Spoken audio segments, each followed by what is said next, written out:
At our first romantic dinner, my husband got up to take a phone call. Suddenly, an elderly woman at the next table, someone vaguely familiar, wordlessly slid a stack of cash towards me and whispered, "Call a cab fast and flee through the window in the restroom." I barely saved my own life. Hello and welcome.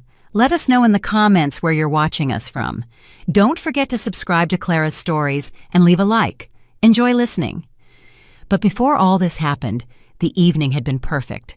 It was almost ridiculously perfect, like something out of a Sunday afternoon movie. Lydia Brooks, a black woman, sat in the city's most expensive restaurant, the Grand Oak Room, and couldn't stop smiling. She was 36, and for the first time in her life, she felt like she had finally arrived. Her husband, Elias Sterling, sat across from her. Husband. What a meaningful, what a warm word. Only 2 weeks had passed since their small but heartfelt courthouse wedding, and she still couldn't get used to it. "Lydia, why are you smiling like that?" Elias asked. His eyes radiated warmth in the soft light of the crystal chandelier. "Did I say something funny?" "No." She shook her head, sipping her ice-cold champagne. The bubbles fizzed pleasantly on her tongue. "I'm just looking at you and realizing how lucky I am." And it was the pure truth. After the death of her parents 2 years ago, Lydia had been completely alone. She had her job, her beloved flower shop, where she was the head florist and the heart of the team. She had her parents' apartment, a cozy nest in an old but solid building downtown. But in the evenings, the silence in that apartment pressed on her ears. And then Elias had appeared. Tall, charming, 40, with lightly graying temples that suited him astonishingly well. He had come into her shop to buy a bouquet for his mother, and simply stayed. Their romance developed quickly, yet felt so natural, as if they had known each other their whole lives. He courted her beautifully, not giving her cliché roses, but bringing her beloved daisies, because he knew that meant more to a florist. He listened to her stories about her parents, her work, her childhood dreams. He seemed so reliable, so decent. "I was the lucky one," Elias countered, placing his hand over hers. His palm was warm and strong. "To find a woman like you in this day and age is a real miracle. My mother raves about you. She keeps asking when we'll finally bring your things to our new family fortress." Lydia laughed. They jokingly called their future shared 2-bedroom condo, into which Elias would soon move, their family fortress. He was currently still living with his mother, Johanna Sterling, a woman highly respected in the city. She held an important position at City Hall and exuded a mix of composure and authority. Lydia liked her very much, too. Johanna had immediately welcomed her with warmth and maternal affection. The waiter, a young man with perfectly straight posture, refilled their champagne. The restaurant manager, a solid man in his 50s, had already come to their table twice to personally ensure everything was to their liking. He spoke exclusively to Elias, calling him by name and looking at him with such reverence that Lydia felt almost embarrassed. Elias took it in stride. He knew how to command a room. "You know, I spoke to my mother today," he continued, taking a sip of wine. "She's so happy for us. She thinks I've finally settled down and that you're the best thing that ever happened to me." It felt good for Lydia to hear that. She knew Elias had had other relationships before her, but he never got lost in details, only vaguely mentioning that their personalities didn't fit. And she didn't need those details.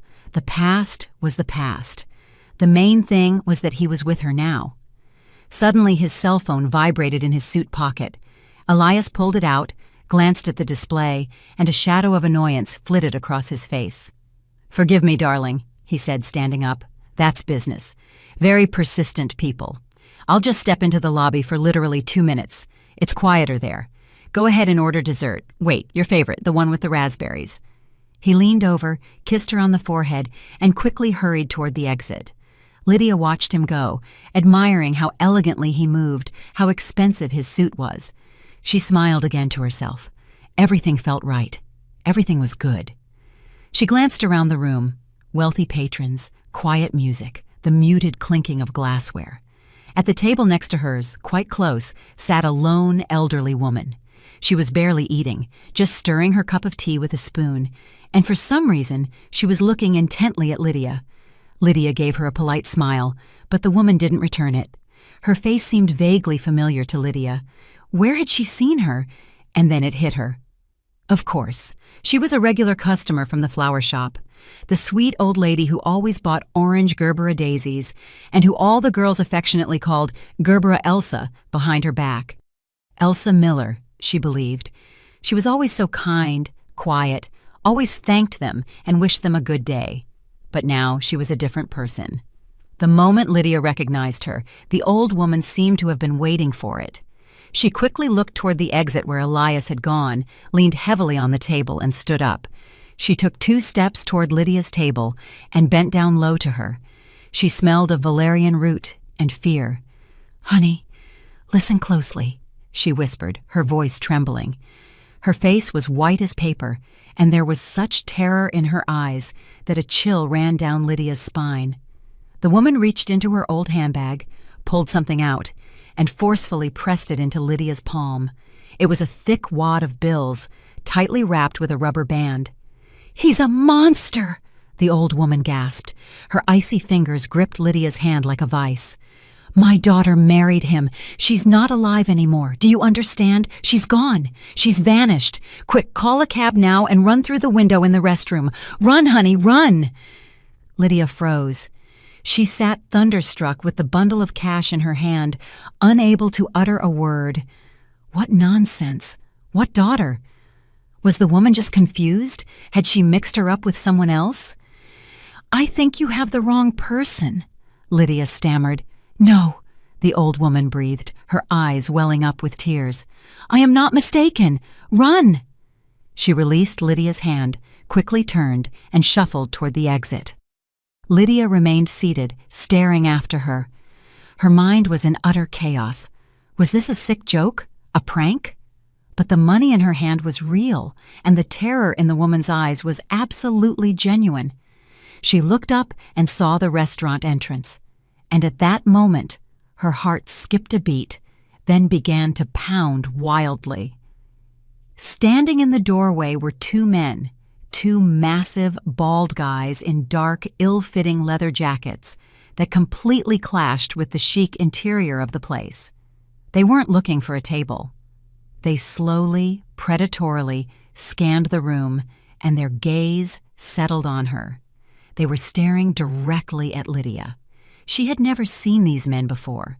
Elias had mentioned cousins, but these guys did not look like relatives at all. The threat was no longer the confused ramblings of a crazy old woman. It became real. It stood 30 feet away and looked her in the eye. Lydia stopped thinking. Instinct screamed louder than any rational thought. She jumped up, grabbed her purse, stuffed the cash inside, and knocking over a chair, rushed toward the corridor where the restrooms were located. She heard someone gasp in surprise behind her. She didn't care. The ladies' room. She flew inside, bolted the heavy door shut, and leaned her back against it, trying to catch her breath. Her heart hammered somewhere in her throat.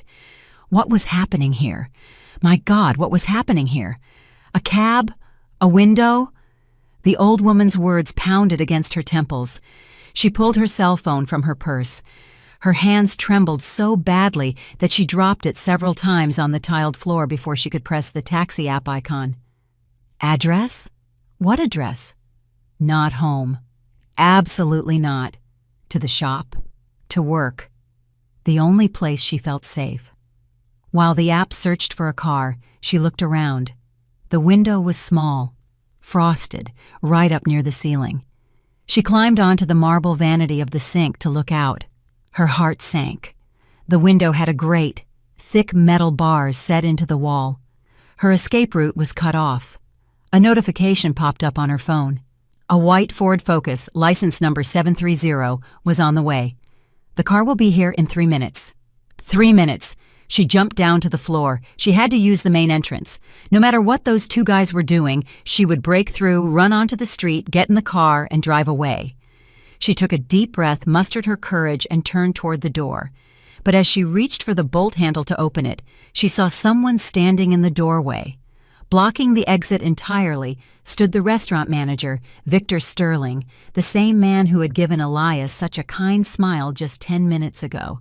Now, not a shadow of friendliness lay on his face.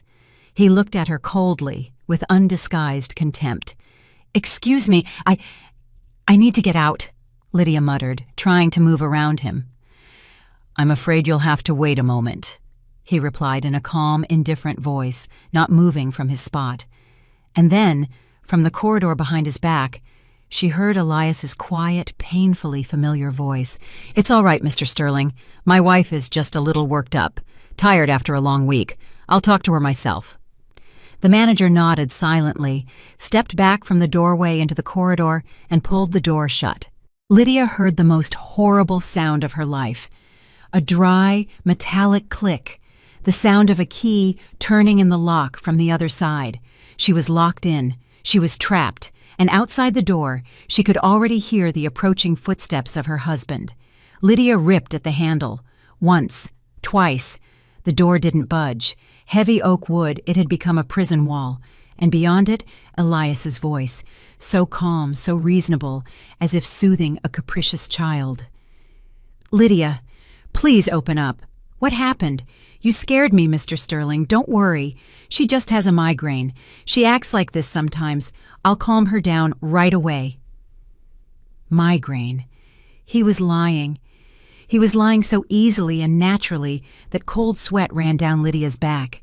This man, her husband, was a complete stranger to her. Everything she knew about him, all that warmth, care, tenderness, it was all a lie. The truth was, the locked door, the bald guys in the dining room, and the icy terror in the old woman's eyes. Panic began to flood her consciousness, taking her breath away. She looked around the restroom again. White tiles, gilded faucets, a huge mirror reflecting a pale, confused woman with frantic eyes. That wasn't her. It couldn't be her. Lydia Brooks, the head florist, the calm, sensible Lydia who knew how to handle every capricious flower and every demanding customer. She didn't get into these kinds of stories. This only happened in bad television shows. She had to do something. Think. The window was barred. The door was locked, screaming, calling for help. But who? The manager was in on it with Elias. The restaurant patrons would only hear his concerned voice explaining that his wife had a migraine. If she started screaming and banging on the door, everyone would think she was hysterical. They would be led away by those so-called bald cousins, put into a car, and she didn't want to imagine what would happen then. Her gaze darted over the walls, searching for anything, any leverage, and she saw it. On the wall next to the door hung a small red box with a black button under glass. The fire alarm. For a second, she hesitated. This would be a scandal, a false alarm. But then she realized her life was already a scandal, and this alarm was the only thing that could save her. The decision was instantaneous, discarding all doubt. She wouldn't be a victim passively awaiting her fate. She would act. Lydia ripped her purse from her shoulder, heavy with a massive metal buckle. She swung with all her might and struck the glass with the buckle. The glass didn't give way. It only covered itself with a web of cracks. "Lydia, what are you doing?" Elias's voice behind the door grew sharper. "Stop immediately. You're putting me in an awkward position." Awkward position. She was losing the ground beneath her feet, and he was worried about his convenience. The rage gave her strength. She struck again and again. On the third hit, the brittle glass shattered into tiny fragments. Without a second's hesitation, she pushed the large red button. At that very moment, the world exploded in noise. A deafening, broken siren wail blared through the room, making her ears ache. It roared and howled, bouncing off the tiled walls and filling the entire space. It was the most beautiful sound Lydia had ever heard. Behind the door, there were curses. "What the hell?" the manager roared. "She set off the alarm." "Calm down. Everything is fine," Elias shouted, trying to drown out the siren's wail. "It's a false alarm, my wife." But no one was listening to him anymore. In the corridor, there were hurried footsteps, frightened women screaming. Chaos. That was her chance. And then, a new smell joined the deafening siren, a biting, bitter smell of smoke. It was coming from the ventilation system somewhere. Apparently, something had burned in the kitchen from all the commotion. But for Lydia, this smoke was a true gift from heaven. The panic in the restaurant reached its peak. Now, no one doubted that the alarm was real. "Open up, you idiot!" someone shouted at the manager. "We have a room full of people!" Lydia heard the key grind in the lock again. She stepped back, fists clenched, ready to sprint. The door flew open. Standing in the doorway, red with fury, was the manager. Behind him, waiters scurried and guests screamed. He tried to say something to Lydia, to grab her, but she didn't give him the chance. She shoved him aside with all her might and burst into the corridor. The dining room was in sheer pandemonium. People were jumping up from tables, knocking over chairs and glasses. Women pressed napkins to their faces. The faint smoke that had only been a smell in the restroom had already turned into a translucent haze hanging beneath the ceiling. She saw Elias. He was standing in the middle of the room, looking around in confusion. He was looking for her. Their eyes met for a fraction of a second. In his gaze, there was neither warmth nor shame, only cold, calculating rage. He saw her and took a step in her direction, but it was already too late. Lydia plunged into the crowd, rushing toward the exit, oblivious to her path. She pushed and elbowed her way forward, ignoring indignant shouts. "Excuse me! Let me through, please!" Just outside, into the air, she ran down the grand staircase and greedily inhaled the cold autumn air. The siren continued to wail. Somewhere in the distance, the sound of a fire truck could already be heard. Lydia didn't wait. She ran down the steps and along the street, away from that cursed restaurant. She didn't look back. She knew if she turned around, she would see him, and her legs would simply stop obeying her. She ran for 1 block before she dared to stop. She turned the corner, leaned against a cold brick wall, and tried to catch her breath, suffocating with sobs. Her phone in her hand vibrated. A message from the cab service. A white Ford Focus was waiting for her. She looked around and spotted it by the roadside, a little further down the street. The driver, a middle-aged man with a tired look, eyed her with surprise as she jumped into the back seat. "Young lady, are you all right? You look like you're running from something."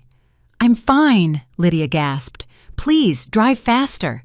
She gave the address of the flower shop. The car pulled away. Lydia leaned back and closed her eyes.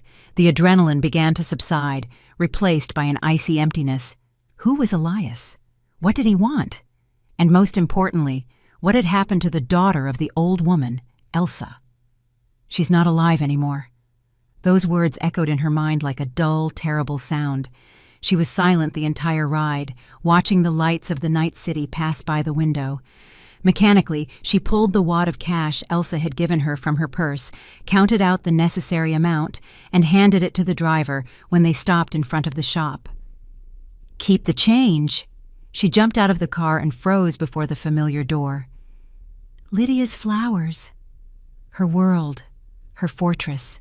Every vase, every ribbon, every flower here had been chosen and arranged by her. With trembling hands, she pulled the keys from her pocket, taking a long time to hit the keyhole. Finally, the lock clicked. Inside, it smelled of soil, roses, and lilies, a familiar, homely scent. She stepped in, locked the door with all the deadbolts, and turned on the dim light in the back room. This was her true hideout: a small couch, an old table, her laptop, and a water kettle. She sank onto the couch, and for the first time that evening, she began to tremble uncontrollably. She had to calm down, pull herself together. She sat like that, hugging herself, for about 10 minutes, until the shaking subsided slightly. What now? Go to the police? And what would she tell them? "Hello, my husband locked me in a restaurant bathroom, and an old woman gave me money and told me to run." They would laugh at her, dismiss it as a marital spat, telling her, "Deal with it yourself."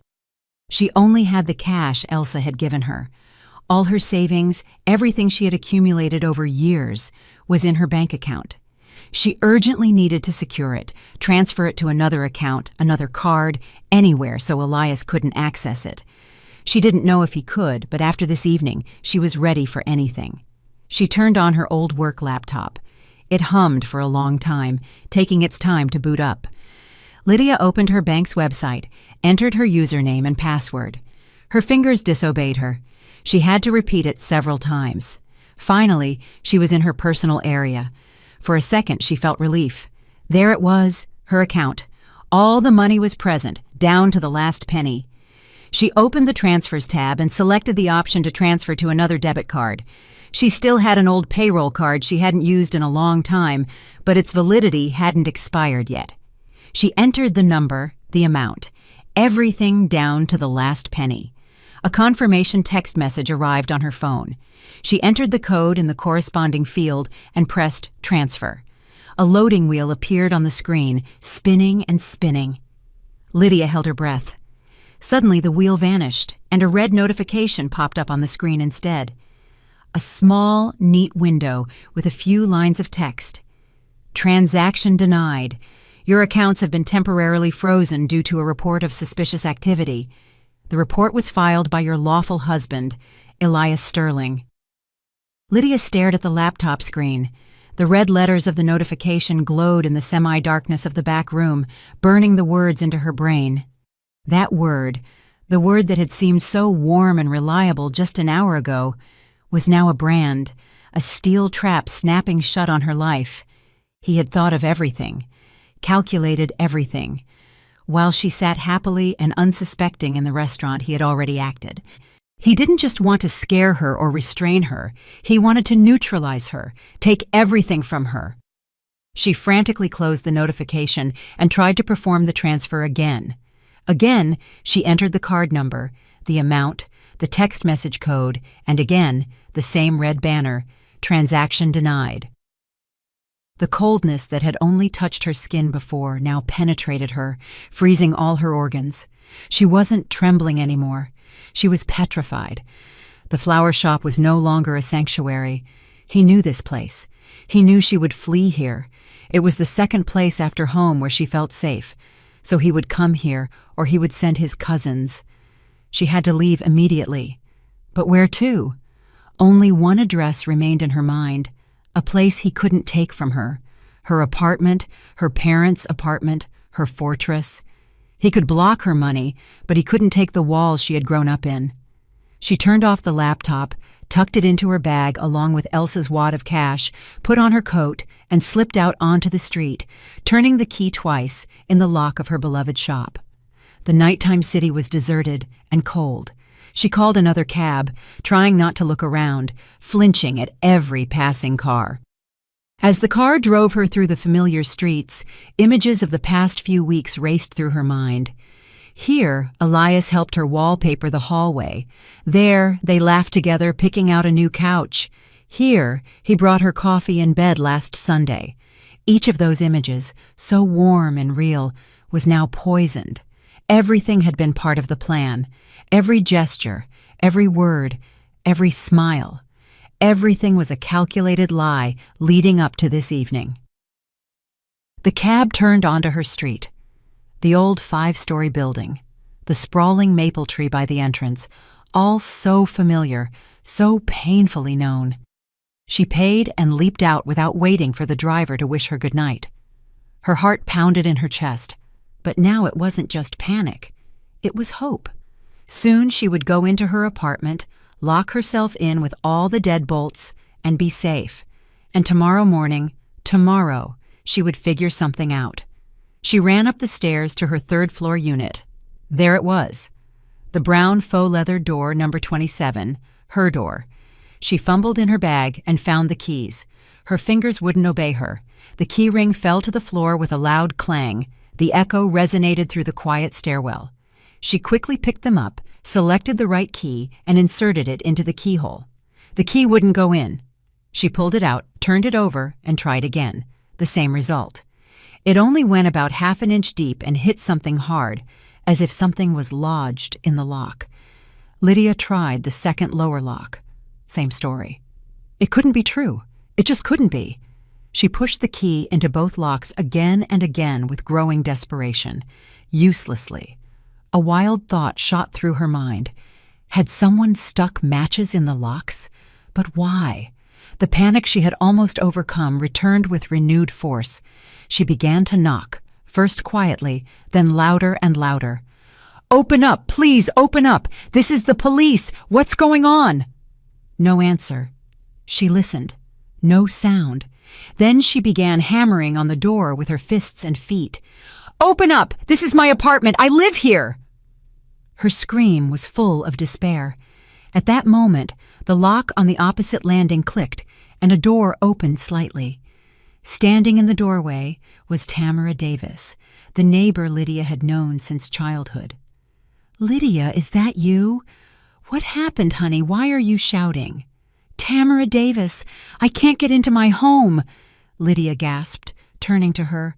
"The locks, they won't open." And just then, the door to her apartment slowly opened.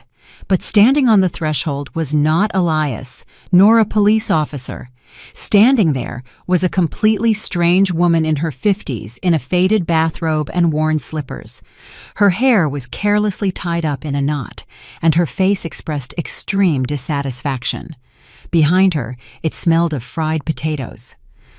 "What do you want?" she asked rudely, sizing Lydia up from head to toe.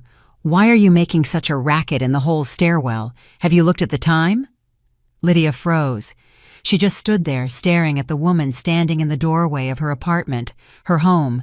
She couldn't utter a word. "The air is out. I live here," Lydia finally whispered. "What?" the woman chuckled. "I rent here, and who are you? I don't know you." At that moment, other doors in the stairwell began to open. Old Mr. Nelson from the 5th floor peeked out, and the young couple from the 4th. Everyone watched the unfolding scene with curiosity. And then, steps and voices were heard from below on the stairs. Lydia turned around. 2 people were coming up the steps, Elias and his mother, Johanna Sterling. Elias looked concerned and distressed. Johanna Sterling was, as always, the embodiment of composure and dignity. A sorrowful concern was etched on her face. "Please excuse the noise," Elias said, addressing all the neighbors simultaneously. His voice was calm and convincing. "Lydia is a bit overworked, a nervous breakdown. We were just on our way to pick her up and bring her home." Johanna Sterling stepped toward Lydia and gently took her arm. Her fingers were ice cold. "My dear Lydia, come on. You don't have to make a scene. Come to us. You'll rest. Everything will be all right. We are only trying to help you." The neighbors, who had previously watched the situation with confusion, now exchanged knowing glances. Of course, Johanna Sterling, a respected woman, deputy chair of the Metropolitan Housing Authority. She couldn't lie. And Lydia? Yes, she had been a bit nervous lately. Probably really a breakdown. The looks they gave Lydia changed. There was pity and suspicion in them. "This is my apartment," Lydia screamed, tearing her arm away. "From my parents! What is this woman doing here?" "Lydia, my dear, you must be mistaken about something," Tamara Davis said gently but firmly, stepping out of her apartment. "You yourself said you were having problems, debts. It's probably embarrassing for you, Lydia, to suspect such a respected woman as Mrs. Sterling. She only wants to help you." Elias sighed sadly, as if it pained him deeply to have to explain all this. "Tamara, you're right. Lydia had some financial difficulties. To prevent creditors from seizing her apartment, we temporarily transferred the rights to my mother. It's just a business arrangement to protect her property. And while we resolved the problems, my mother officially rented the apartment to this woman so it wouldn't stand empty. Everything is completely legal." The woman in the bathrobe immediately confirmed, Yes, I rent from Mrs. Sterling. I have a contract, all official." This was such an outrageous, brazen lie that Lydia was momentarily stunned. "What creditors? What debts? You're all lying!" she screamed, her voice cracking. "I haven't transferred anything. I haven't signed anything." Elias looked at her with deep sadness. Then he turned to his mother. "Mom, I didn't want to do this in front of everyone, but I guess I have to. She leaves me no choice." He calmly opened the expensive leather briefcase he held and pulled out a neat folder. From the folder, he withdrew a document, an official form, several stapled sheets. "Here," he said, holding the document so all the neighbors could see the notarized sales contract. He walked up to Lydia and unfolded the last page in front of her face. "Look, Lydia, you simply forgot." She lowered her eyes and saw it. At the bottom of the page, beneath the lines of official text, was her signature. Clear, sweeping, painfully familiar. "Brooks. Lydia." And at that moment, a memory flashed through her mind. 2 days ago in the evening, they were sitting on the couch with Elias watching a movie. He came to her with a stack of papers. "Sweetheart, this is for the utilities, for the registration. Lots of formalities after the wedding. I need your signature in a few places so I can run to the offices myself without bothering you." She had been happy. She had trusted him. Without looking, she had signed everything he had presented to her at the marked spots. The signature wasn't forged. She herself had signed the verdict with her own hand. She had given this man her home. The paper was right in front of her face. Lydia stared at her signature, at those familiar, handwritten letters, and the world around her ceased to exist. The sounds vanished, the judging whispers of the neighbors, the sympathetic voice of Johanna Sterling, the disapproving sniff of the woman in the bathrobe. All of it became a distant, incomprehensible buzz, like the sound of the ocean in a seashell. She only saw her signature, the signature that had crossed out her entire life. She herself had given them her home with her own hands, with a smile on her face. "See, darling?" Elias's voice penetrated the ringing silence in her head. "You just forgot. Overwork. No problem. Come to us, have some tea, get some rest, and everything will be fine." Johanna Sterling took her arm again. This time, her grip wasn't gentle. It was iron. It was the grip of a jailer. "Come, Lydia. Don't be stubborn." And at that moment, her petrification gave way. It was replaced by an animal, primal fear, going with them into their house after all that had happened. Elsa's words from the restaurant.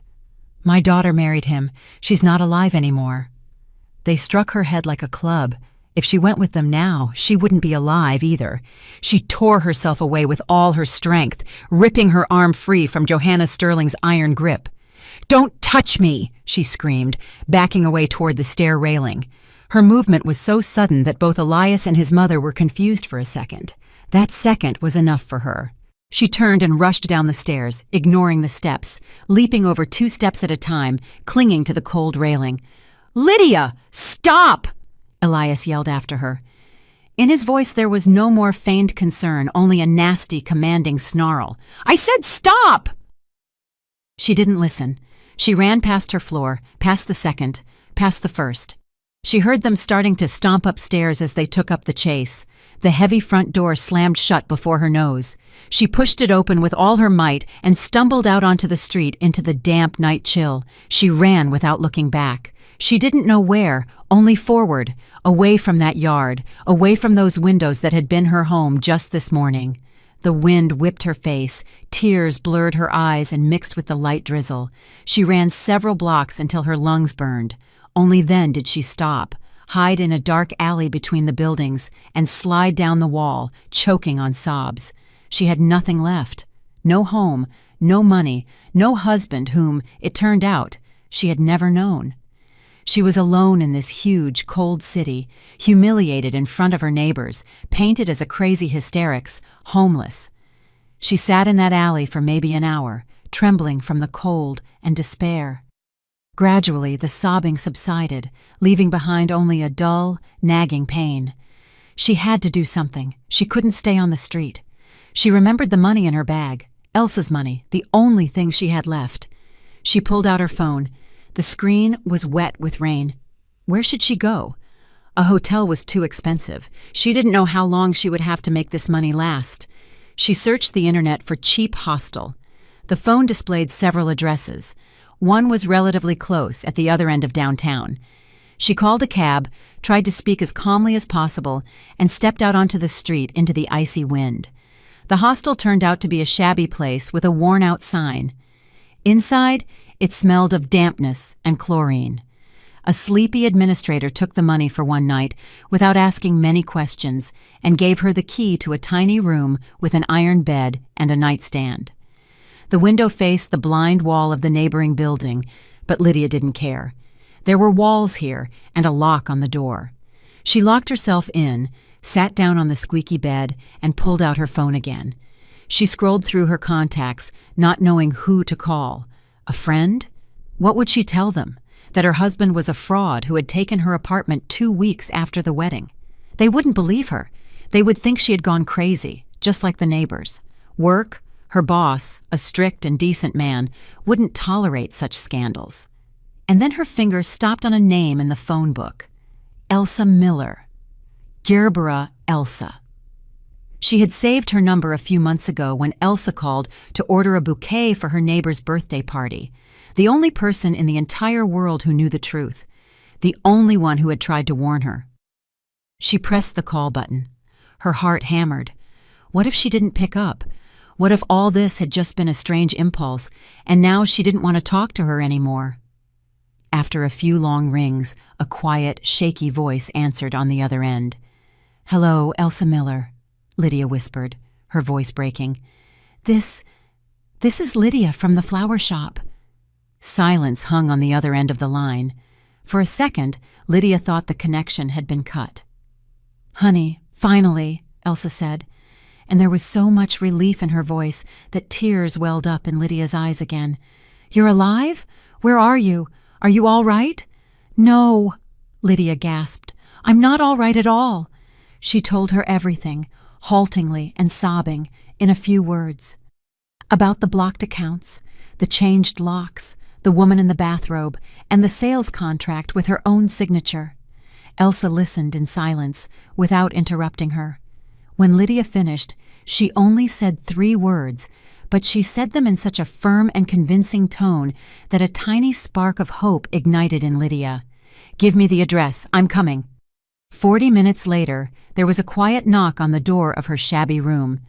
It was Elsa. She stepped in, looked over the room, then looked at Lydia, and without a word, she simply walked over and hugged her. And in that maternal, awkward hug, there was more warmth and compassion than in all of Elias's words over the last month. "Come to my place," she said. "You don't belong here." Elsa's apartment was small, modest, but very clean and cozy. It smelled of herbs and old books. Many photos hung on the walls, mainly of the same young woman with big, bright eyes and a kind smile. In one photo, she had braids and a bow. In another, she wore a graduation gown. In a third, she was laughing with a huge bouquet of orange gerberas in her hands. "That's Vera," Elsa said softly when she noticed Lydia's gaze. "My daughter." She led Lydia into the kitchen, put the kettle on, and got jam from the cupboard. Lydia sat at the table, silent. She couldn't take her eyes off Vera's portrait, which hung directly across from her. "She loved your shop very much," Elsa began, pouring tea into the cups. "She said you were the only one who had the freshest flowers and the finest taste, that you weren't just a salesperson, but a real artist. That's why I recognized you immediately. Not you, me, but I, you." Elsa sat down opposite her. Her face was drawn. Deep shadows lay under her eyes. "What happened to you is almost the same thing that happened to her. One for one." He also appeared so suddenly, charming, attentive. After 3 months, he asked her to marry him. Vera had her own place, a small studio apartment her grandmother had left her. A month after the wedding, he persuaded her to sign the apartment over to him. He said it would be easier that way to get a bigger mortgage for a shared family home, that it was just a formality. She believed him. She loved him. Elsa fell silent, taking a sip of tea. Her hands were trembling.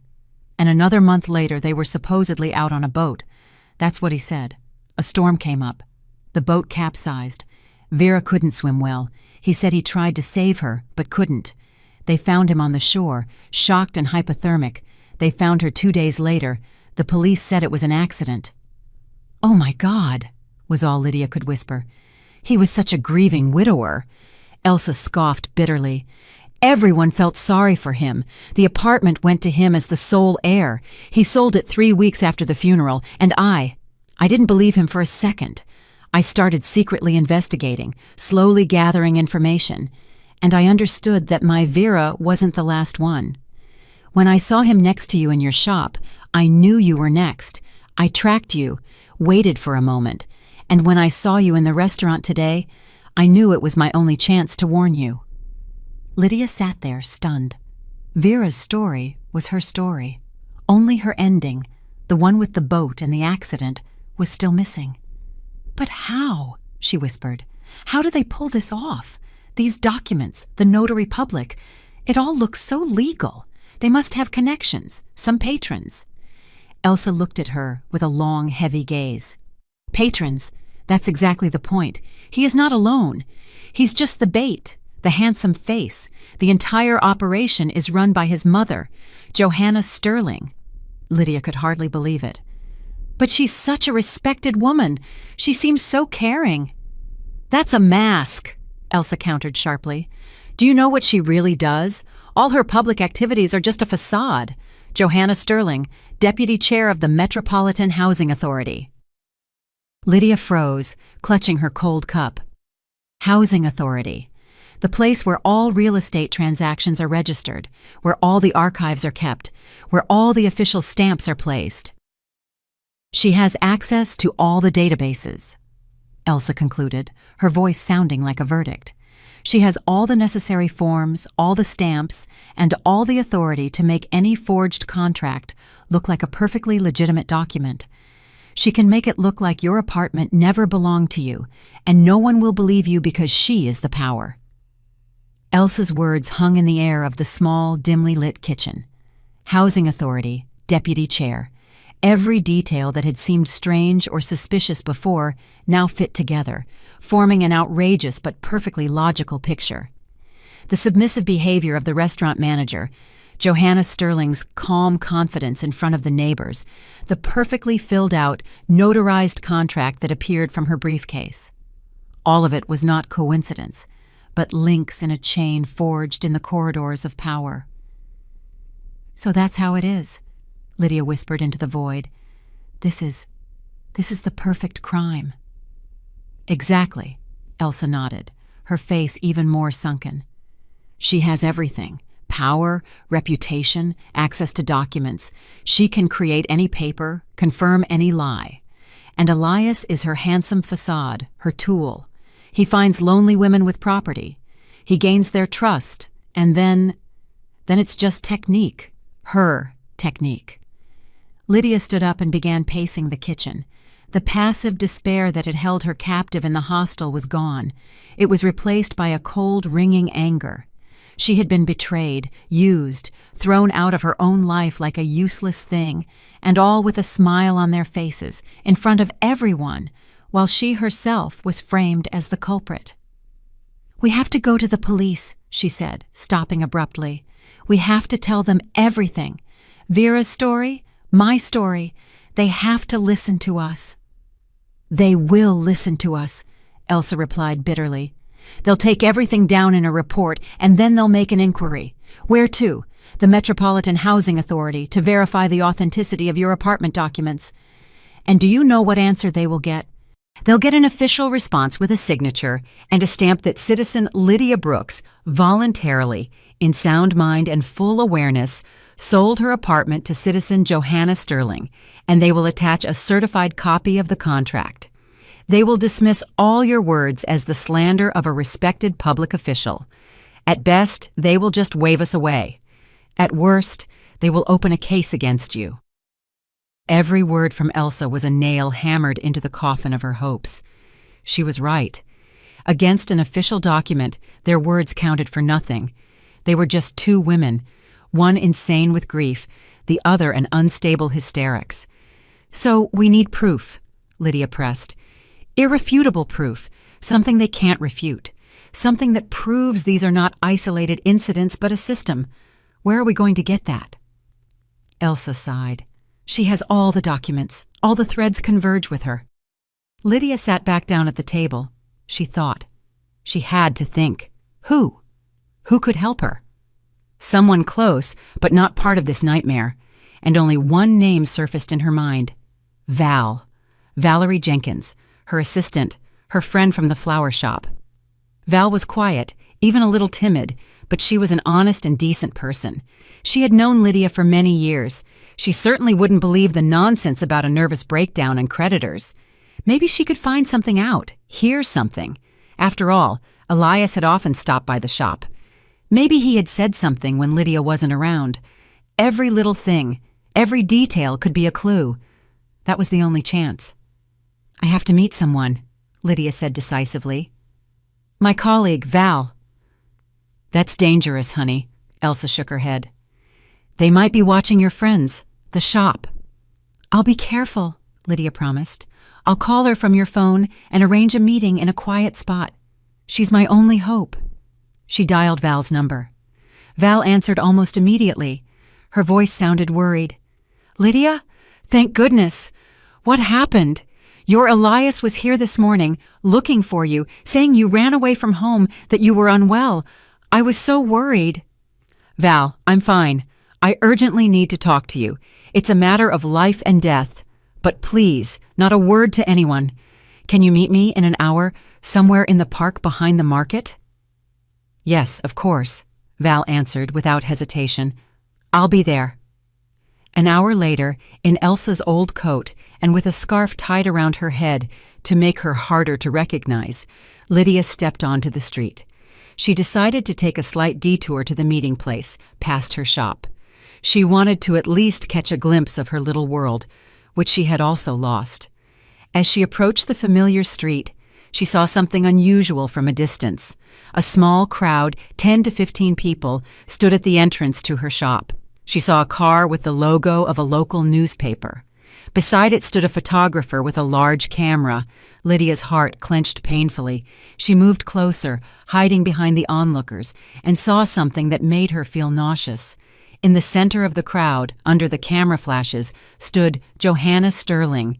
She wasn't wearing house clothes, but a severe business suit with a perfect hairstyle. She was giving an interview. Beside her stood a young journalist with a notepad. She spoke in her typical voice, the voice of a public figure concerned about the city's well-being. That's why working with the citizens is so important, she was proclaiming. We at the Housing Authority strive to be closer to people, to solve their urgent problems. Take, for instance, this wonderful flower shop here. We help small businesses. We support entrepreneurs. Lydia listened to this nonsense and couldn't believe her ears. She had come here, to her shop, to put on a show against the backdrop of Lydia's misfortune. What blatant hypocrisy. And at that moment, Johanna Sterling seemed to sense her gaze. She looked up and saw directly through the crowd to her. Her eyes narrowed for a fraction of a second, but immediately a wide, joyful smile appeared on her face. Lydia, my dear, thank goodness, she cried out loudly across the street, walking directly toward her, pushing the crowd apart. Lydia froze like a rabbit before a snake. It was too late to run. Johanna came very close and grabbed her hands. Her grip was again iron. She turned Lydia to face the journalist and photographer. Look, there's our runaway. We were so worried, she said, her voice trembling with sincere relief. Lydia, please come home. Stop listening to that poor, grief-stricken old woman who is confused. Elias has forgiven you everything. He's not mad that you took the money. We understand everything. You're under stress. We will help you. It was a devastating blow. In one fell swoop, in front of witnesses and the press, she painted Lydia as a thief who had stolen from her own husband, as an unstable person who had fallen under the influence of a crazy old lady. A whisper started in the crowd.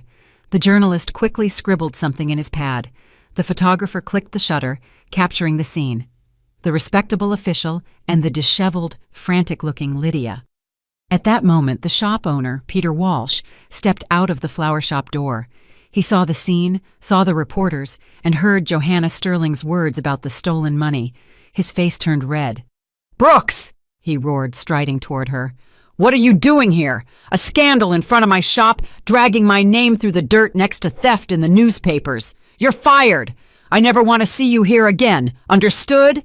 He roughly grabbed Lydia by the shoulder and pushed her aside.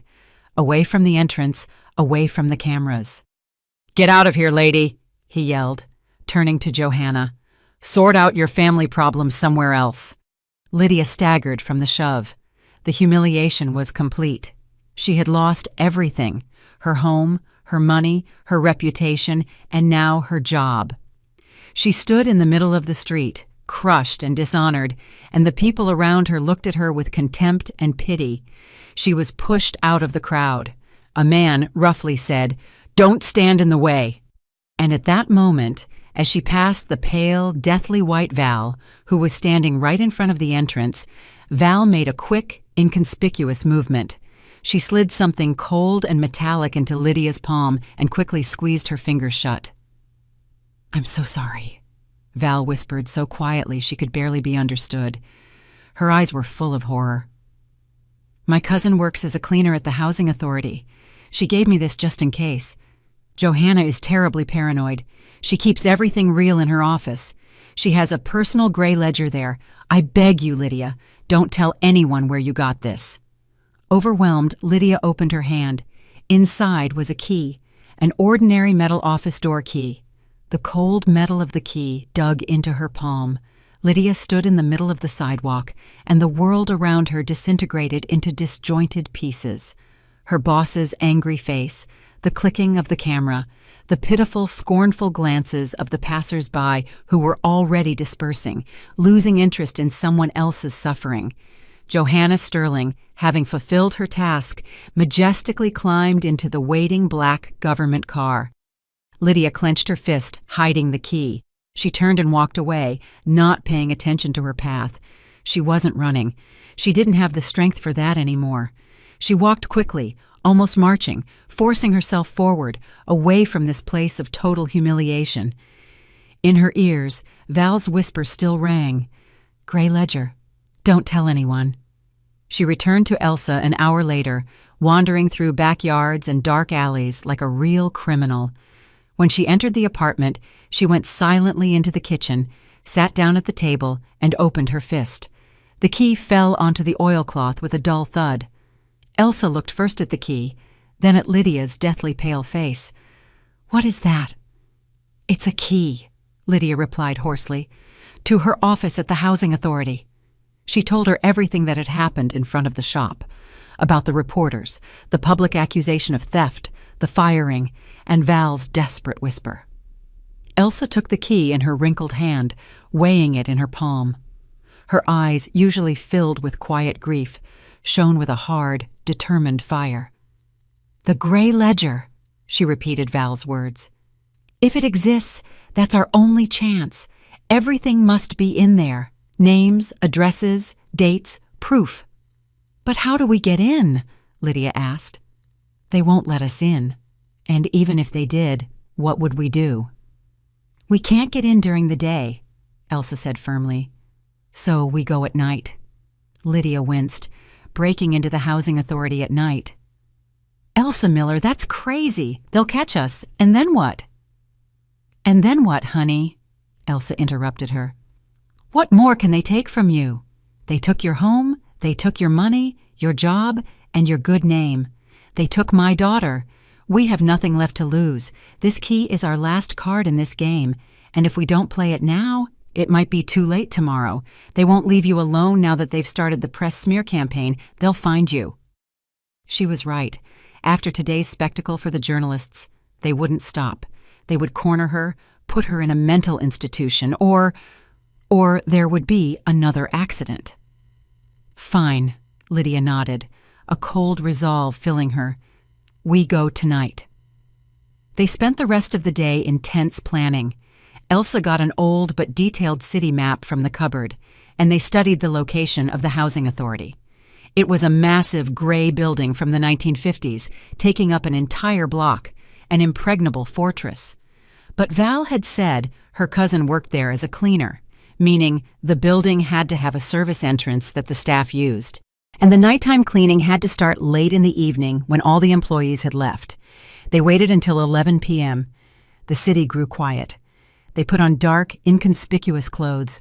Lydia put the key in her pocket, and it reminded her like an icy burden of the madness of their undertaking. They walked, avoiding well-lit streets. The housing authority building looked even more sinister at night than during the day. A dark monolith with rarely lit windows on the upper floors. They circled it, and as expected, found an inconspicuous metal door in the inner courtyard. Trash containers stood next to it. They hid in the shadows and watched. Around midnight, 2 women in work overalls approached the door.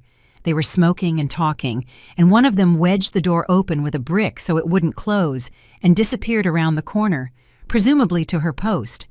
That was their chance. Lydia's heart pounded like crazy. She and Elsa exchanged glances, slipped out of the shadows, and darted through the ajar door. Inside, a long, dimly lit corridor that smelled of chlorine awaited them. The hum of a floor polisher could be heard somewhere at the end. On tiptoes, they moved in the opposite direction, toward the central part of the building. The corridors were empty and echoed. Every step they took created a sound. They passed endless doors with signs: Department of Privatization, Legal Department, Archives. Johanna Sterling's office was on the 3rd floor. The sign on the door read, "Sterling, Johanna, Deputy Chair." Lydia pulled out the key. Her hands trembled so much that she didn't hit the keyhole right away. She held her breath and turned the key. There was a quiet, almost silent click. They stepped inside and firmly closed the door behind them. The office was immaculate, not just tidy, but absolutely perfect, like something in a magazine. A huge polished desk of dark wood, on which there was not a single speck of dust. An expensive leather chair, perfectly straight stacks of paper on the edge of the table. A pencil holder with sharply sharpened pencils. No personal items, no family photos, just cold, flawless order. "Search," Elsa whispered. They began the search quietly, careful not to make a single sound. Lydia tackled the desk drawers. Everything was in its place. Folders with official documents, office supplies, a notebook written in clean, fine handwriting, nothing resembling a gray ledger. Elsa checked the massive bookcase. On the shelves were law books, collections of statutes, reference works, no secret books, no hidden compartments. 20 minutes passed. Their despair grew. Had Val been wrong? Or did Johanna keep it somewhere else? Elsa walked over to the wall opposite the desk, annoyed, and tapped lightly on it with her knuckles. "Hollow!" "All empty," she whispered in frustration. Lydia looked up and saw that wall. It was Johanna Sterling's wall of fame. It was covered in plaques, thank you notes, and framed photos. Here, she shook the mayor's hand. Here, she spoke at a forum. Here, she received an award for her impeccable service. And then Lydia noticed a detail that only the eye of a florist, accustomed to perfect symmetry and compositional harmony, could notice. One of the photos, the largest one, in which Johanna Sterling stood next to the county executive, hung ever so slightly crooked, literally by a few millimeters. In this realm of perfectionism, such a small thing seemed impossible. "Wait," Lydia said, walking to the wall. She reached out her hand, and instead of just straightening the frame, she took it with both hands and pulled lightly. And she felt the frame give way with a faint click. It wasn't a photo. It was a door. The door to a small safe embedded in the wall. Elsa gasped. The safe was small and had a combination lock, a round dial with numbers. "The code," Elsa breathed. "We'll never crack that." But Lydia wasn't listening. She looked at the wall next to the safe. There, among other awards, hung a heavy bronze plaque in a frame. Metropolitan Housing Authority, founded in the year 1955.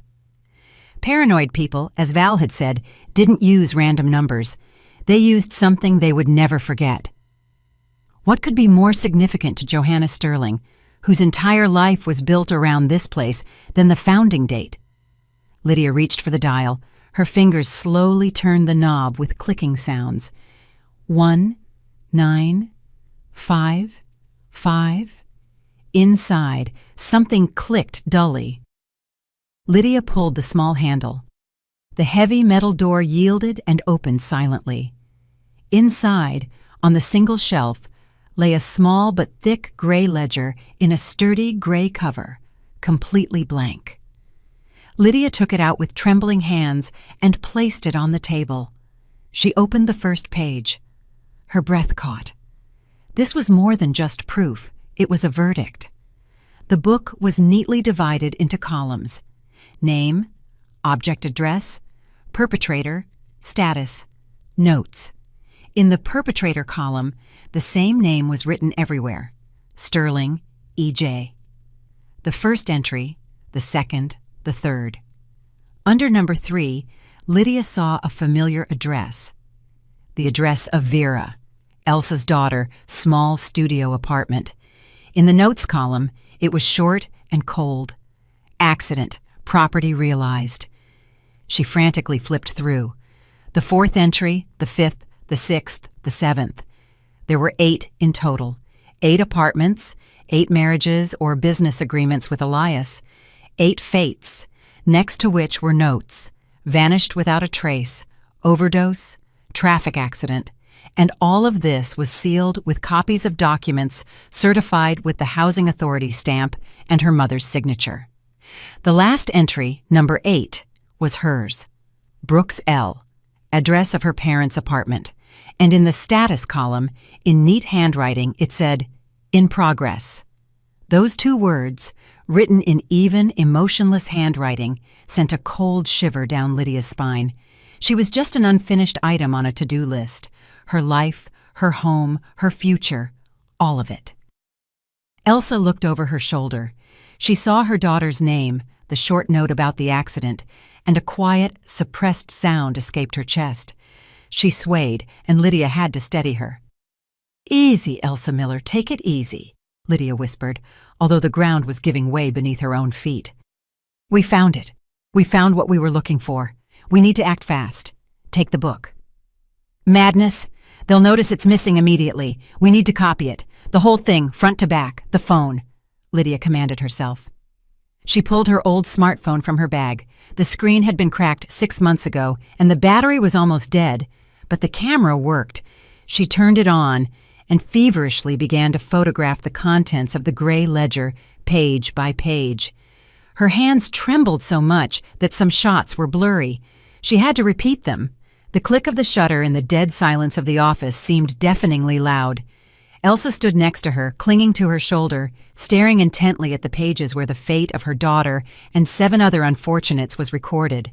"Faster, honey, faster," she whispered.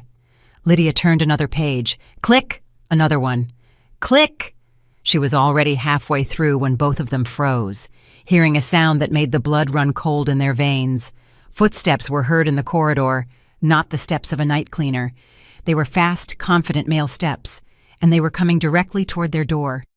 Lydia rushed to the table, grabbed the gray ledger to push it back into the safe, but it was already too late. The key turned in the lock. The door flew open. Standing on the threshold was Elias. He wasn't wearing the expensive suit from the restaurant, but a simple black turtleneck and jeans, but he didn't look any less dangerous. On the contrary, without the polish and charm, he looked like a predator. His eyes burned with cold rage. He wasn't alone. Peeking anxiously from behind his shoulder was Val. Her face was wet with tears, her lips trembling. "I'm sorry, Lydia," she cried, her voice breaking into a sob. "I'm so sorry. They found out about my cousin, the cleaner. They threatened my whole family. I didn't mean to."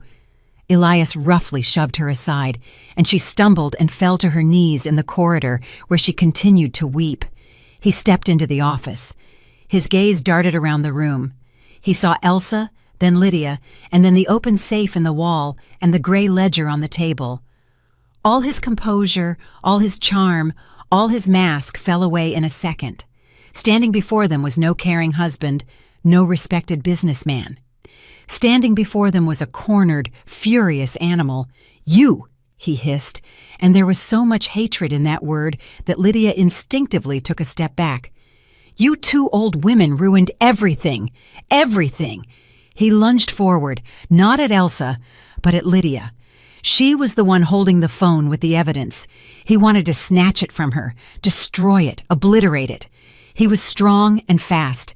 He grabbed Lydia's wrist and twisted it with such force that she screamed in pain. The phone flew onto the floor. With his other hand, he buried his fingers in her hair. "You'll regret the day you were born," he snarled directly into her face. And at that moment, what he hadn't expected at all happened. The quiet, frail old woman, Elsa, who barely seemed able to stand, turned into a fury. There was no fear on her face, only wild, maternal rage over her destroyed daughter. She grabbed the heavy glass water carafe from the polished table and slammed it with all her might onto Elias's head. There was a dull, wet thud. The glass didn't break, but the blow was terrible. Elias's eyes widened in surprise. The grip in Lydia's hair loosened. He staggered and crashed onto the carpet like a sack, releasing her arm. "Run!" Elsa screamed, grabbing Lydia's arm. Lydia, beside herself with shock, bent down, snatched the phone from the floor, and rushed out of the office with Elsa. They ran past Val, who was weeping in the corridor and didn't even raise her head. "Security!" They heard Elias's hoarse cry behind them. He was already coming too. "Third floor, stop them!" They rushed toward the staircase. "Down! Just down!" They ran, leaping over steps. Their footsteps echoed loudly in the night silence. From above, they could already hear the pounding of multiple feet. They ran to the first floor, to the main exit. Huge glass doors that were always open during the day, but now a heavy chain and a padlock hung on them. They were trapped. Behind them, screams were already heard from the stairs. "They're here! Block all exits!" "This way!" Elsa gasped, pulling Lydia by the sleeve. She pushed her toward an inconspicuous door under the stairs. A sign hung on it, "Utility Closet." The door was unlocked. They stumbled inside, into the narrow closet crowded with buckets and mops. It smelled of dampness and chemicals. "What? What now?" Lydia whispered, trying to catch her breath. In the corridor, the pounding of feet could already be heard. They were very close. Elsa looked at Lydia with a long, penetrating gaze. There was neither fear nor hatred in her eyes, only firm, icy determination. "Now, honey, you do what I tell you," she said quietly, but authoritatively. She grabbed Lydia by the shoulders. "They're looking for the gray ledger and those who saw it, but the proof is on your phone. You are the only proof." She turned Lydia around and forcefully shoved her back into the closet. Then she followed, positioning herself between Lydia and the approaching security guards. "I'll hold them off," she said without turning around. "No!" Lydia screamed. "Elsa Miller, don't do this!" But Elsa, as if she hadn't heard, shoved her into the closet again. "Tomorrow at noon sharp, there's a forum at the Civic Center Auditorium. His mother will receive an award there. Go there. Go and show everyone what you have on your phone. I'm buying you time." And before Lydia could reply, Elsa slammed the closet door shut. There was a click of the old rusty lock that she had turned from the outside. Lydia rushed to the door, beginning to hit it with her fists. "Open up, Elsa Miller, open up!" But in response, she only heard the approaching footsteps and Elias's voice full of rage. "She's in here! Grab her! Where's the other one?" Lydia pressed her eye to the keyhole. She saw the two huge security guards rushing toward Elsa. She stood in the middle of the corridor, small, petite, but with her head held high, looking directly into the eyes of Elias, who was holding his head. "Where is she?" he snarled. Elsa remained silent. He signaled to the security guards. They roughly grabbed her by the arms and dragged her toward the exit. She didn't resist. She only turned her head for a second toward the closet, and Lydia thought she saw her wink. And she, Lydia, was left alone, locked in the dark utility closet, helpless, while she heard the steps of her only friend and her enemy retreating. Lydia spent the entire night on the floor in the cold, dark closet. She didn't cry. The tears had dried up. Inside, there was only a burned-out desert, in the middle of which stood an icy obelisk of rage and determination. Again and again, she repeated Elsa's words in her head. Go there. Show everyone." It wasn't just a farewell. It was a command, a legacy. Elsa had sacrificed her freedom, perhaps even her life, to give her this chance, and Lydia had no right to squander it. She pressed the phone to herself as if it were the most valuable treasure in the world. In it, in that small piece of plastic and glass, the lives and deaths of 8 people were stored. In it lay her only hope for justice. In the early morning, when the gray sky behind the small, barred window near the ceiling grew lighter, footsteps were heard in the corridor. The early shift of cleaners arrived. They talked loudly, clattering buckets. Lydia heard someone trying to open the door to her closet. "Locked again," a woman's voice grumbled. "What's with this? This lock keeps sticking." "Oh well, let's open it later." She waited until 8 o'clock, when the building began to fill with employees. First, a murmur of voices, the tapping of heels. She waited another half hour until the main flow of people had subsided, and then she made her decision. She tapped lightly on the door. No one answered. Then she knocked harder. "Hello, is anyone there? Open up." Behind the door, footsteps were heard, then a mutter and the grinding of a key in the lock. The cleaner from before opened the door. When she saw Lydia, disheveled and with bags under her eyes, she stepped back in shock. Who are you? How did you get in here?" "Got locked in by accident," Lydia tossed out, and without giving the cleaner time to think, she slipped into the corridor and walked quickly toward the exit. No one paid attention to her. In the morning rush of the offices, everyone was busy with their own affairs. She stepped out onto the street. Freedom. But she had no strength to rejoice. She knew that Elsa had most likely already been taken to the police, accused of assaulting Elias, perhaps even more. And Johanna Sterling remained untouchable. Today, she would be center stage, accepting an award as a pillar of the community.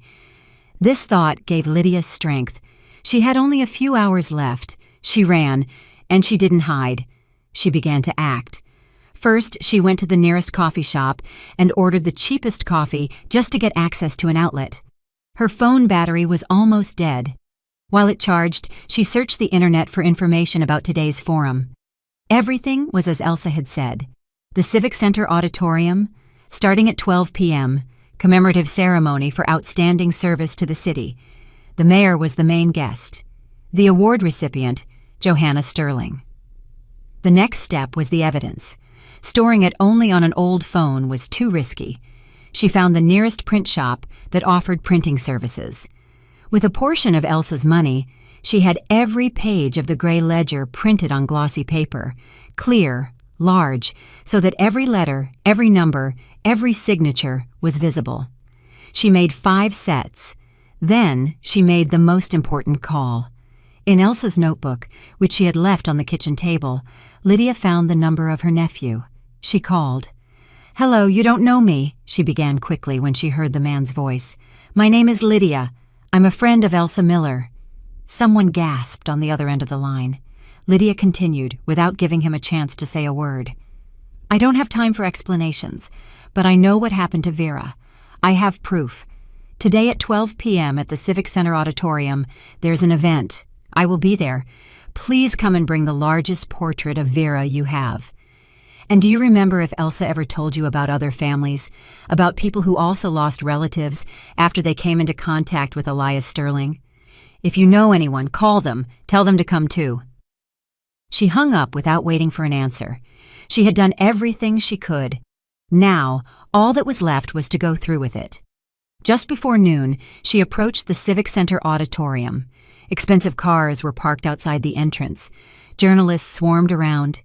Inside, in the huge hall with red velvet seats, there were hardly any free seats left. An orchestra was playing. On the stage, the mayor and other important officials sat on the presidium. And among them, in an elegant bright suit, sat Johanna Sterling. She smiled kindly, nodding to acquaintances in the hall. Lydia tucked the folders with the printouts into her bag. Her appearance was terrible. Disheveled hair, wrinkled clothes from the day before, a bruise on her cheekbone where Elias had grabbed her. She was the living embodiment of a victim going into her final battle. She entered the hall. The usher at the entrance tried to stop her, but she simply walked past him, her gaze fixed straight ahead. She walked down the center aisle, directly toward the stage. The music stopped. People in the hall began to turn around, staring in astonishment at the strange, ragged woman, disturbing the solemnity of the moment. Johanna Sterling saw her too. The smile on her face froze, turning into an icy mask. She whispered something to the security guard at the edge of the stage. Two strong men in suits immediately stepped into Lydia's path, blocking her passage. "Ma'am, you can't go through here," one of them said roughly, blocking her way. Lydia stopped. She was 30 feet from the stage. The whole hall was looking at her. She opened her mouth to scream, to say at least something before she was thrown out. But someone beat her to it. In the first row, right in front of the stage, a man suddenly stood up. He wore a simple worker's jacket. Lydia didn't recognize him right away. "Let her through," he said loudly to the hall, addressing the security guards. "Let her speak. That's my father." The man took a step forward, placing himself between Lydia and the guards. He wasn't looking at Lydia, but directly into the eyes of Johanna Sterling, who was sitting on the stage. His voice trembled with suppressed anger. "The apartment of my father is also listed in that gray ledger." The mechanic's words echoed in the deafening silence like a gunshot. He wasn't screaming. He said it calmly, with heavy, painfully gained conviction, and that made his words even more weighty. For a moment, there was absolute, deadly silence in the huge hall. The orchestra froze with bows raised. The journalists who had been filming the Presidium abruptly turned their cameras onto the man in the worker's jacket. The security guards blocking Lydia's way stood undecided.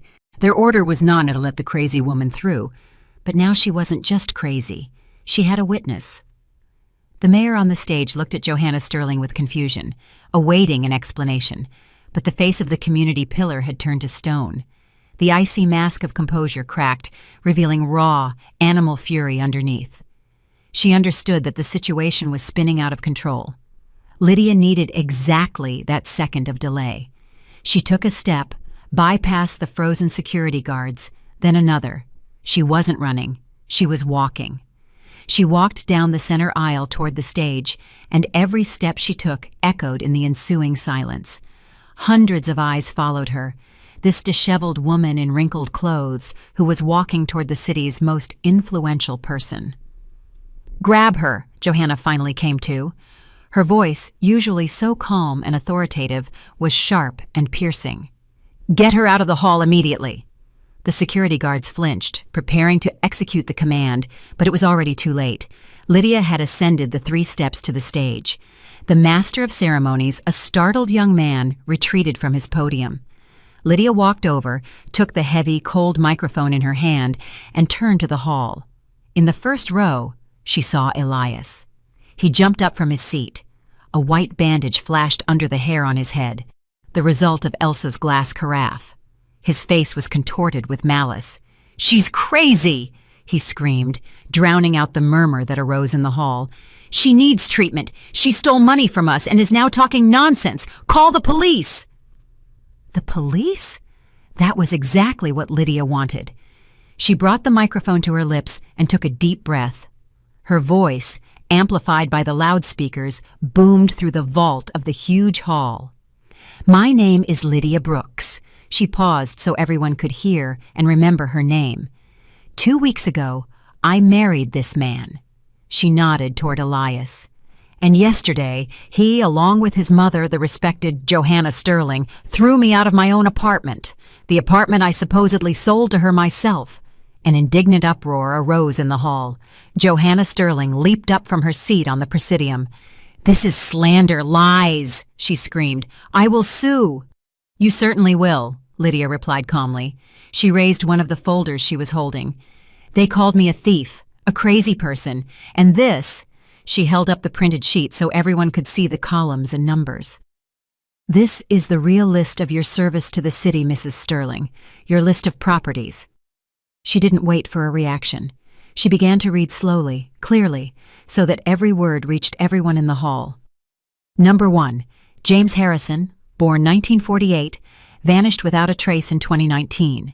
His two-bedroom condo on Goethe Street was inherited by a distant relative and then sold. Perpetrator of the transaction: Sterling Elias. The mechanic standing in the aisle clenched his fists. "That's my father," he said dully, and the people around him backed away. Lydia turned the page. Number 2. Samantha Green, born 1977, died in a traffic accident in 2020. Her studio apartment on Peace Avenue went by will to her partner, Sterling Elias. She looked up. There was dead silence in the hall.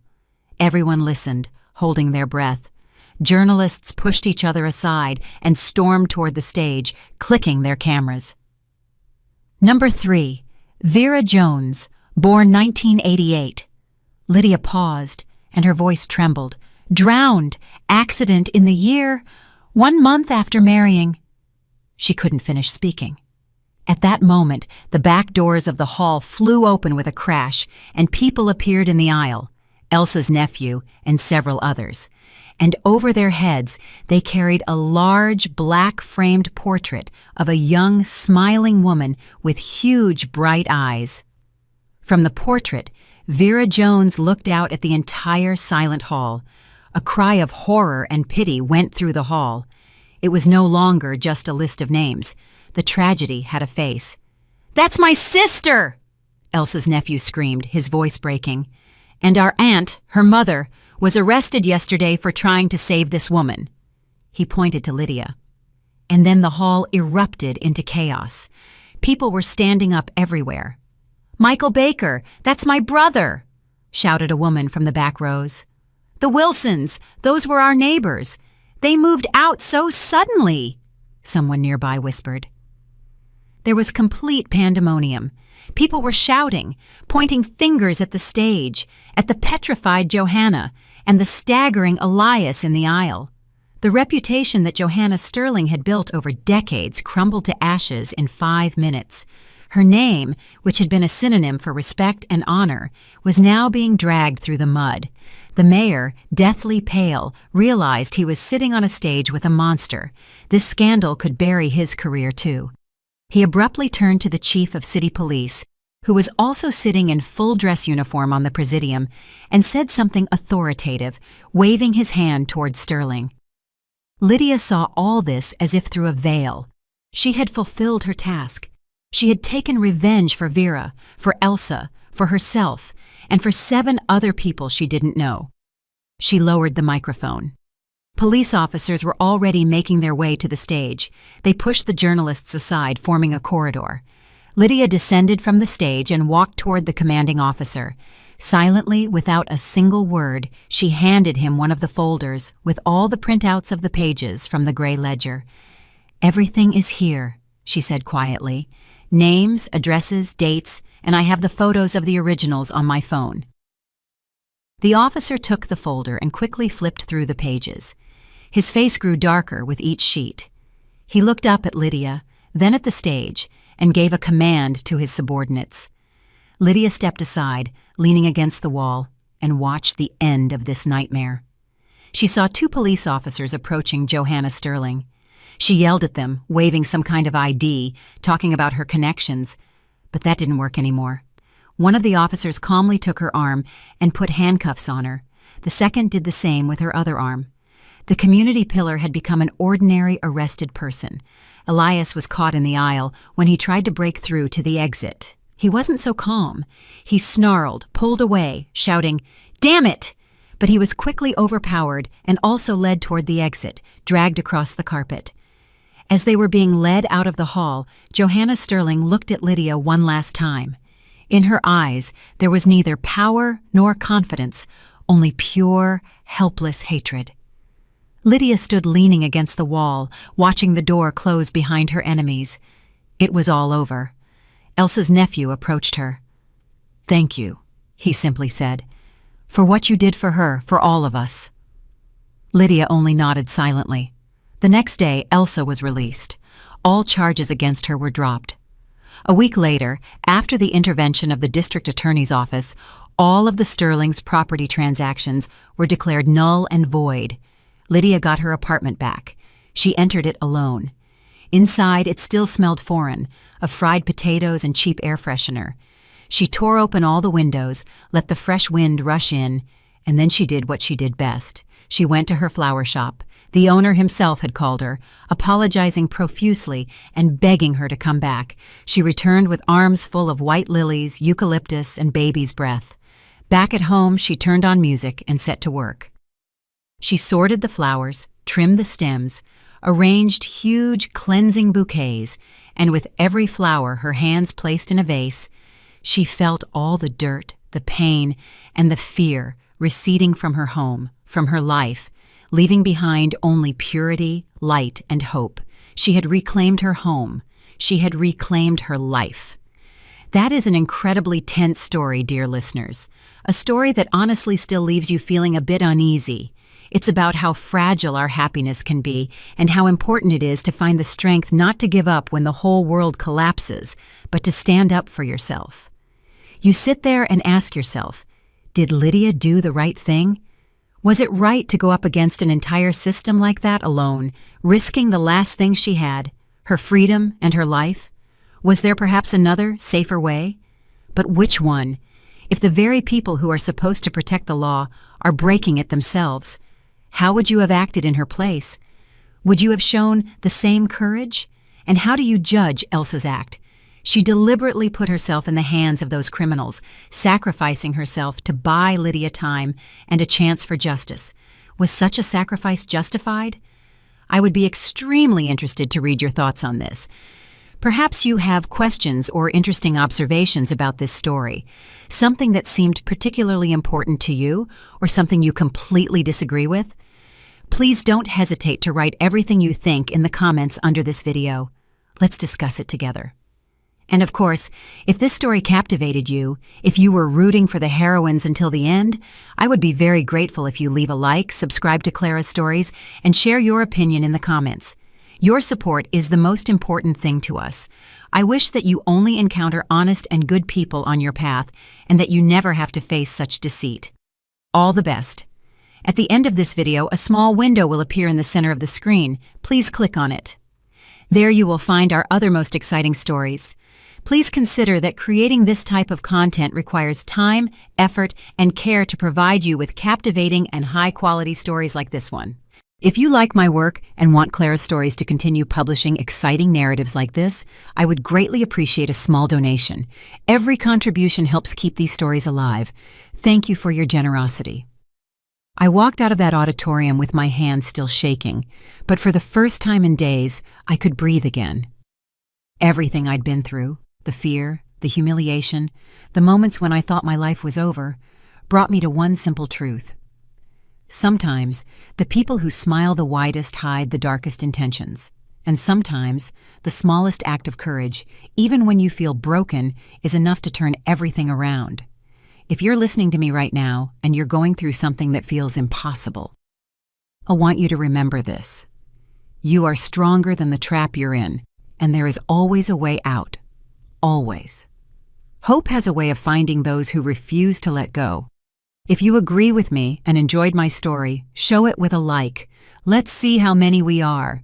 And I'm curious, what city are you listening from and what time is it there? Tell me in the comments. If you want to help me keep sharing these emotional, gripping stories every day, even a small donation truly keeps the channel alive. For more life stories like this, feel free to explore my other videos and subscribe. On your screen, you'll see 2 new stories I'm sure you'll enjoy. Just click one and dive right in. Love to you all.